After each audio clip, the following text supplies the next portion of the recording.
Okay, so the Insta360 Go 3 was just announced, and if you're wondering what's new with this camera, well, you're watching the right video. Okay, so first let's talk about the little camera, the main part of the Go 3. And this has been upgraded from 1440p to 2.7K resolution, so a little bit better sensor in there to capture better footage. It also has an upgraded microphone with now 2 microphones instead of just one with the Go 2 and Go 1. Now with that, they also increased the battery life from 30 minutes to 45 minutes, a very, very welcome improvement. However, the Go 3 has a trick up its sleeve.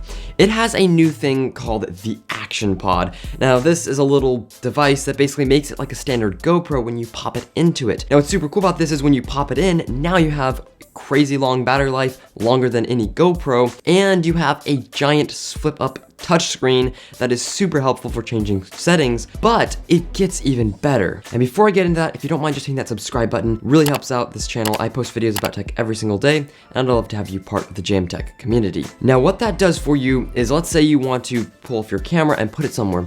You can use that big giant touchscreen and be previewing your shot. That is super cool, and in my opinion, the best feature about this new Go 3. Now, what almost rivals that is the quick release system. So I'm sure you've heard of the Action 3 quick release system. Well, this has its own quick release system, but it's better than the Action 3 because it works with just the little Action Pod, which is super cool. However, you can pull up the little Go 3 and it works with the Go 3 as well. And just the further you get into the specs of this Go 3, just the more you realize how ingenious the setup is. And I think this is the best setup for an action camera that there is in 2023. However, if you don't agree with me, let me know in the comments. And if you want to see the Insta360 X3 compared to the GoPro Hero 11, that video's here, and I'll see you there.